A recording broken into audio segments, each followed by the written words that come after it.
Wow, so it's been 5 years of me telling anonymous story times on my platform on TikTok, and now we are here on YouTube. Hi, my name is Unomatamsanga, a trauma-informed psychotherapist and coach and an entrepreneur, but I'm known as Utami, so I would like to be called Utami, all right? So in today's story time, it's actually an update of a story that I did before.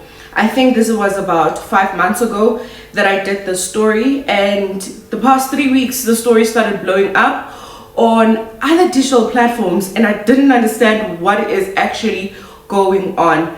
Please, just a disclaimer, I tell my stories as a first person's perspective. So if that is something that doesn't resonate with you, you are allowed to move away from this video, okay? But those that would like to hear it as I'm telling it as if it's mine, stick around and I hope that you engage and you enjoy.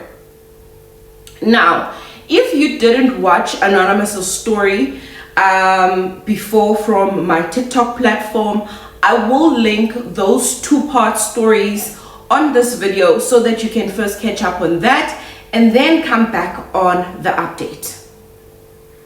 It's been 5 months that the story was shared on TikTok and a lot has happened in those 5 months.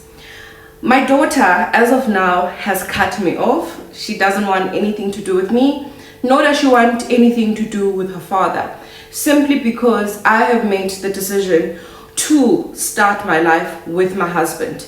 I mean, after all, I did lose this man, and for whatever reason, I found him again, and that's where I would like to be. Now, there was a few things that we needed to get into figuring out, Haibo, Kanti, what was actually going on, what happened, because we buried someone. Who was the person that we buried? And my husband was willing to be open and honest and tell me. So, firstly, all of this was orchestrated to protect me and my daughter from the people that are after him. Therefore, he bought people to give us the documents that stated that those remains that were found in that freak accident, they were his, even though they were not. So when we buried him, initially, there was no one in the coffin. We didn't see anyone because it was basically a freak accident where there was fire and we only had remains. So whatever that we buried was remains or whatever that thing was, but it wasn't another human being. Now, my husband asked me that I should not tell his family in South Africa that he is alive.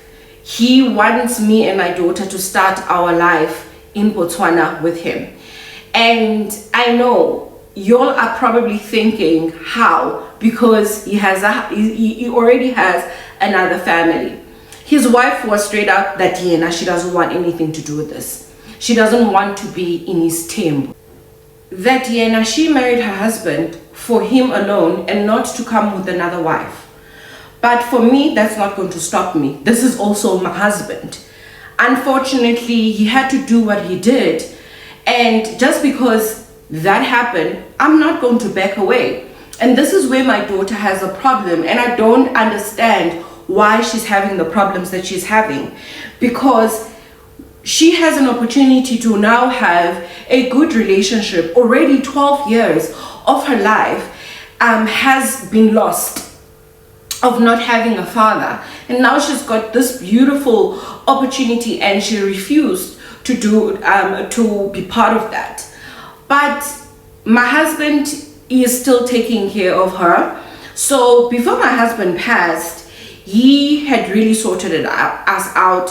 His will, there was a lot of money that was left. There were policies that were also left behind, and we were good. So we only experienced the loss of his life, but we did not experience any hardship regarding finances.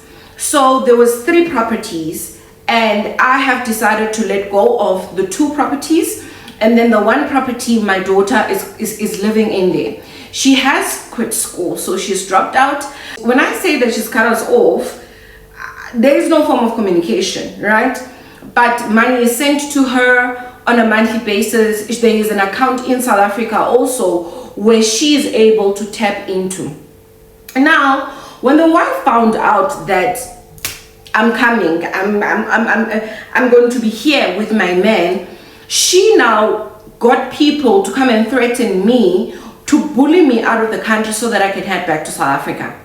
Of which I fought back, because it's okay, like, your husband has been your husband, but he's also my husband at the same time. And I don't care who says what or who thinks what. I made a decision that I am going to be with him.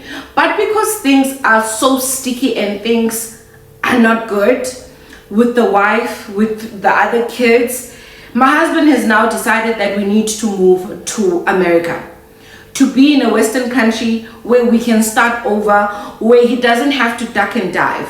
Because practically now I am being hidden and he has to still to come and see me. And I don't see him as frequently as I like. But this is a sacrifice that I've made, that I would rather to have him only once in a week or once every month than not to have him. I've already grieved him. I'm not willing to lose him again. So now I'm part of a new escape, an escape obviously to build a future with me. What I want the audience to understand is that my husband loves me. He loves me very, very, very much. He loves his daughter very, very much. It's just that she decided that she doesn't want to be part of this. But I chose this man until death do us part. And death kind of did us part, but then now he's here and I'm gonna start over with him. So what I would like to know is how do I move from this? How do I go further? Going to America to go start a new life.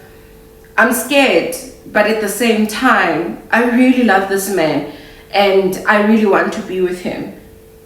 So what do I do? Do I go, or do I just head back to South Africa and maybe see him whenever? Because things are really uncomfortable in Botswana right now. That is the end from Anonymous. Look, I don't blame Anonymous's daughter for cutting her parents off, because this is sick. This is diabolical. This is criminal. This is deception, and she doesn't want to have part of it. She's only 19. She has a full life ahead of her. And I think Anonymous shouldn't come back to the platform and ask us for advice when we did previously advise her and told her what was the right thing to do. She still took the other side. So Anonymous must continue doing what she wants for herself. I wish her all the best, but as of now, I don't have any advice for her. Also, like what most anonymous anonymouses that tell their stories would come and work with me to do recovery work, she didn't. She refused it. So I really do wish her all the best, and it's okay. So we've come to the end of our story time. I hope you enjoyed it. Please do engage below. What do you think about this update from Anonymous? And also, if you like this type of content, there's also going to be different type of content that will be shared. Please do stick around, subscribe, like, and share, and comment. And I'll see you in the next video. Take care.